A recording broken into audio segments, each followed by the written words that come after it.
Have you ever felt like you were fighting a battle no one else really knew about? Well, today we're going to hear how God brought hope and freedom through Sherry Hoppen's story. Sherry, thanks for being here Lindsay, today. thank you for having me. I appreciate it. I heard your journey starts with a severe hangover and you leaving for a 1,000-mile bike trip while you were detoxifying. The story around that is that I worked for a nonprofit pregnancy center, and we were raising money, doing a fundraiser. It was a bike ride from Michigan to Texas to a conference, and I was asked to be a part of this as kind of a kind of a backhanded invitation of maybe you should do the ride for life, because I was kind of down and out. And this person knew what I was struggling with alcoholism. And I didn't want to say yes. I feel like I was coerced quite a bit into it, but I also was that person that was never going to lose face. And I said yes. And 51 days later, I left on this ride. And 3 days before we left, I gave in to a lot of fear and I started drinking, binge drinking. So the morning that we left, I was in rough shape. I was drinking up till the wee hours of the morning before we left. And Wow. I hid it from everybody. Nobody knew. Nobody knew. And I was hanging in there mile per mile, pedal stroke per pedal stroke, because I was in bad shape, really bad shape. hmm hmm So now, did the bike trip fix everything? But, how'd you continue to drink? Well, I didn't drink on that bike trip. And as the bike trip went along, I was surviving. In fact, after the first 3 days, it got better. It's simply a miracle. It's an act of God that I was able to even complete those first 3 days, even though I had trained and I was capable of doing it. All of that was a God thing, because I was in no physical condition to even attempt to do the bike trip overall. But it was a place that God brought me to. And you would think that at this point, I say, yes, I got sober on that bike trip. And I came home and fell into my husband's arms and said, I will never drink again.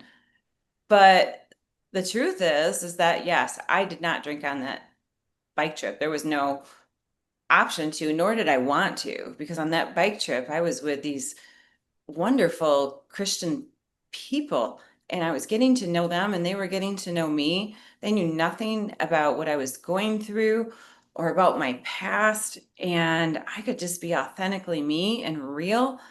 And what I was finding out is that authentic, real Sherry she was okay. She didn't need alcohol to have fun and to let her humorous side come out.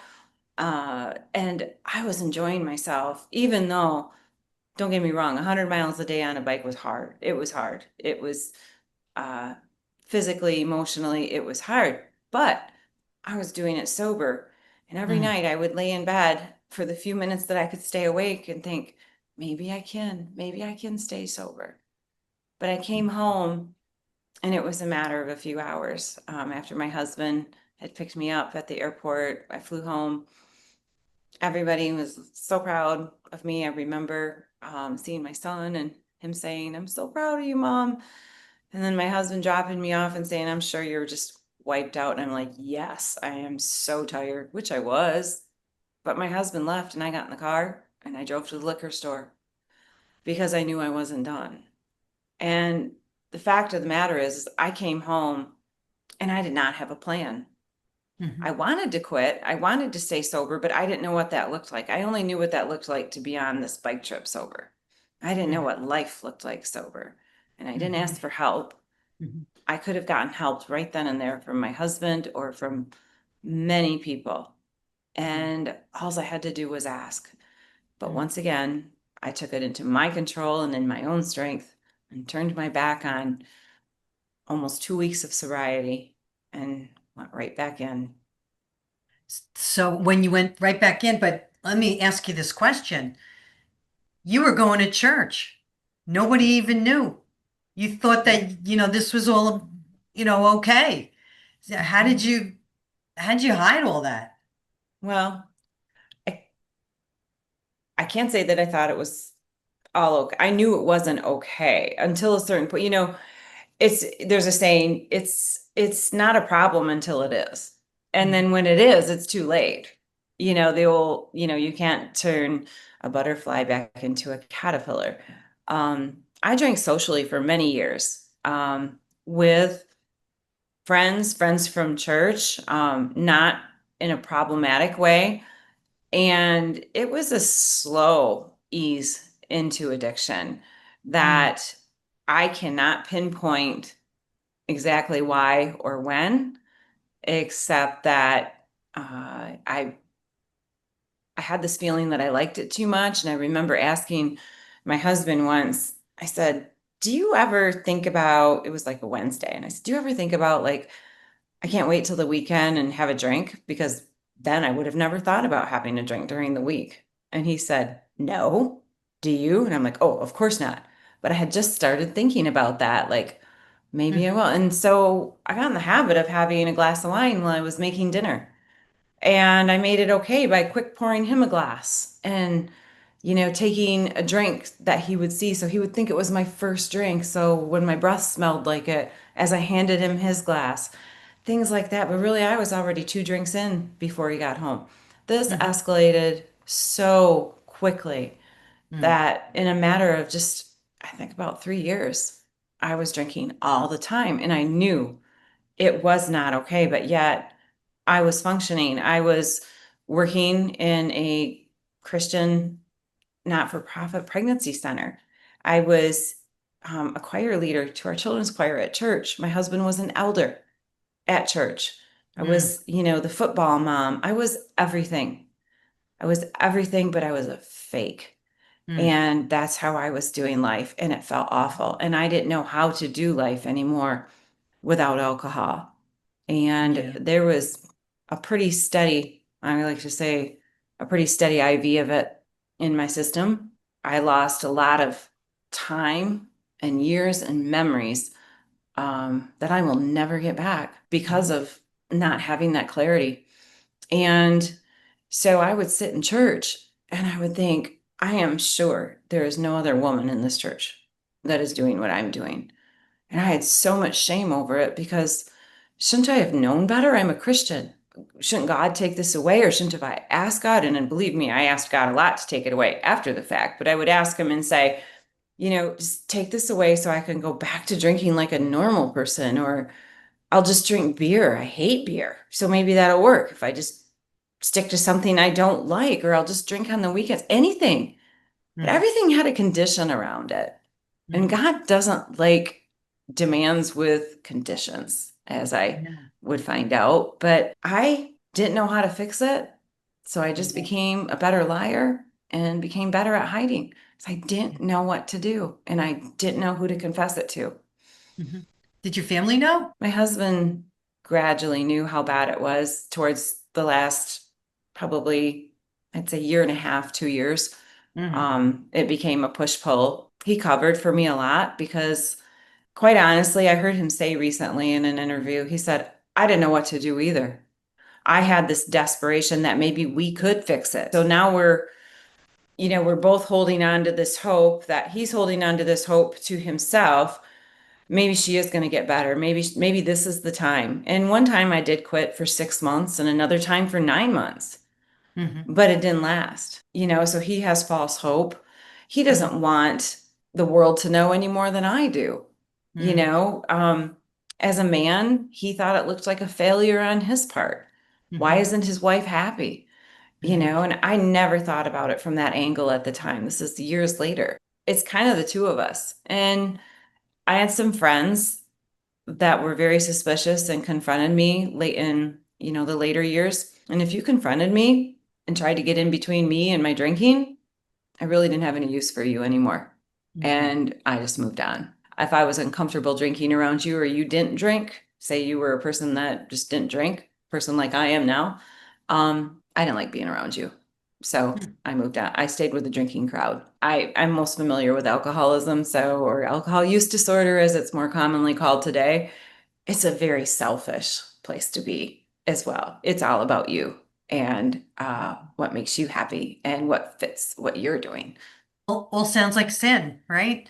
It sounds Hmm. like when people commit sin, they'll continue in the sin and they think that they can hide the sin, or they that the sin will stop, or that they don't want to be around people that aren't doing the same as them, and the list goes on and on.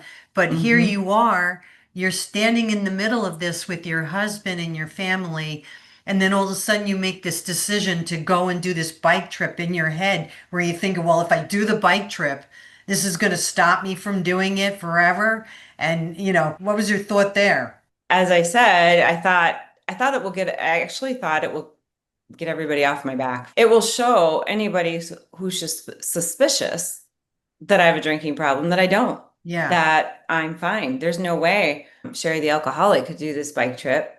Hmm. And my husband has this hope that it's what's going to fix everything. And so do I. So that's why I did it. And then I came home and I fall. And I must be a slow learner because I went on to do three more of those bike trips before I would end my long-term relationship with alcohol. So, Hmm. uh, but those summers that I trained, those were, I know what God used to give me a glimpse into sober life. And I would hang on to those. And I wasn't perfect. I did slip. I did have a couple like totally free summers of sobriety. The ones that were that way, they were, I mean, they were freedom and they were much more joyful and good things were happening. But in my heart, I knew I wasn't done. Hmm. It's hard to describe, but I had not made that commitment. And like I said, it wasn't going to be a bike trip. That was going to be the deciding factor. The alcohol, how does it trip you up? Like somebody's listening right now, they might be going through this too. How does it trip you up as a human being? I meet people, and it's rare, but they're out there, mostly women that I meet that don't drink. And I'm like, why don't you drink? And they're like, my mom was an alcoholic, or there's addiction in my family. I have Hmm. no business drinking. And Hmm. I'm like, you are one smart lady. There's Hmm. addiction in my family, quite a bit of it actually. I had no business drinking. Throughout the years, more when I was younger, people would say, do you ever worry about, having a drinking problem? And I'm like, no. Obviously, I would know if I had a drinking problem, or if I did, I wouldn't drink. And now I look at the idiocy of that comment, because when you do realize it, it's too late. So my first thing is you should not drink if there's anything in your family about addiction, or if you have an addictive personality. But it will creep up on you the minute you notice that you're thinking about it, and you wonder if you're thinking about it too much. I can tell you that you are. Someone asked me, what's something you would tell someone, the best piece of advice about drinking? I said, well, I would tell them not to, because now everything's out that there is no good amount of alcohol to drink. It Hmm. causes cancer. So it may not offend you as much as if someone's smoking a cigarette next to you, if they're putting toxic things into their body when they're drinking. And would that have been enough to stop me when I had a drinking problem? No, I could have cared less. But as a healthy person, I don't have any idea why you would pick up a glass of alcohol today, unless you're seeking the buzz. So there's that on top of it. But the biggest one I always say is, if you're drinking alone, stop, because there is absolutely no reason to ever have a drink alone. Drinking is supposed to be social, usually should be a one and done thing. If you're, going to be at a cocktail hour or an event or something like that, there's no reason ever to pour a drink alone. And if there is, you need to tell somebody. That's powerful. Thank you for that statement, because I think it's going to get to someone's heart and mind, and maybe they're going to rethink about how they do this. You know, I Hmm. really think that's it. But also the fact that you're through this. How did you rely on God? How did you realize that it wasn't about willpower, but about surrendering to God? It's totally about surrender. And I thought I had done that so many times. And I really thought that God had turned his back on me. I was at the end of me. I didn't know what to do. There wasn't a rehab that I would go to. I was refusing to go to rehab because A, I didn't know where to go, and B, I figured more people would find out. Even my husband wasn't like really on board with that because same thing was what are we going to tell everybody? A lot of people don't even know about this problem. So when it came to that point, after a particularly very bad binge drinking weekend where I believe it was alcohol poisoning, there was a number of factors that lined up to this moment, and it's chronicled in my book, but it came to a moment of my husband saying to me, here's the thing, if you choose to drink again, ever, you have to go to rehab. And if you say you will not go to rehab, I'm going to leave. And those were two things that I knew were hard for him to say because A, I know he didn't want to send me to rehab. He didn't want to own that. He didn't want to face that either. And I knew he didn't want to leave. He didn't want to do that to our family. And I looked at him and I said, because of what had happened that day, which I want to share, I said, game on. And I said, you should buy a breathalyzer just so you're never, ever suspicious because I don't ever want you to question if I'm lying to you. I asked him years later if he ever bought one because he said no. He never had a reason to because I never drank again. Because that day, November 6th, 2013, was the day that I spent an entire day just sitting in my living room, just talking to God in a lot of silence. And just at the end, saying, I don't know what to do. I don't know what to do. And I found myself on my living room floor at some point. And I don't even know how to say it. I have a hard time. I don't even really put my hands up in church very much. I'm a raised Christian reformed, so I was flat on my face on my living room floor. And I said, God, take it. I surrender this to you. And I felt different. I felt it was ripped from it came out of my gut. I said, I'll do anything you want. I didn't give him the conditions. I didn't give him the way this was going to go. I just was spent. I just laid there and cried. And then I got up and I went over to the kitchen sink, reached underneath it and dug the vodka out from the back. I poured it down the sink. It stunk. I'll never forget how much it stunk to me. It turned my stomach. And I lifted the other hand and I said, hallelujah, it's over. And then I went back in the living room and I sat there and I was like, now what? I don't have a plan, but I wasn't as scared as when I didn't have a plan before.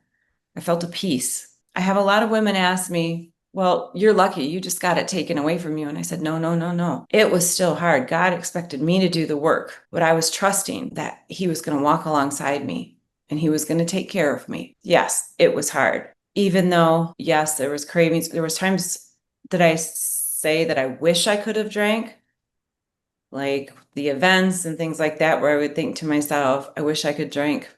This sucks. I wish I could drink. I knew that drinking would never be an option again. I would never entertain the thought again. And I never did.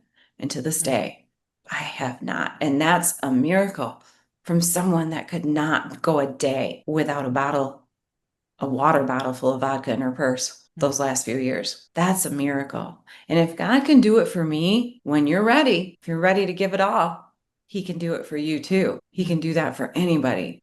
And I guess I just wasn't ready before. I had no trust that there was this new way of life waiting for me and that it could be that good because I'm telling you, it's really, really good. Freedom in Christ. Absolutely. Freedom in Christ. Well, Sherry did write this book, Sober Cycle, pedaling through recovery one day at a time. And you can get that full story right in this book. And you can like, there's details and it's an amazing story. And I would love for you to try to get this book.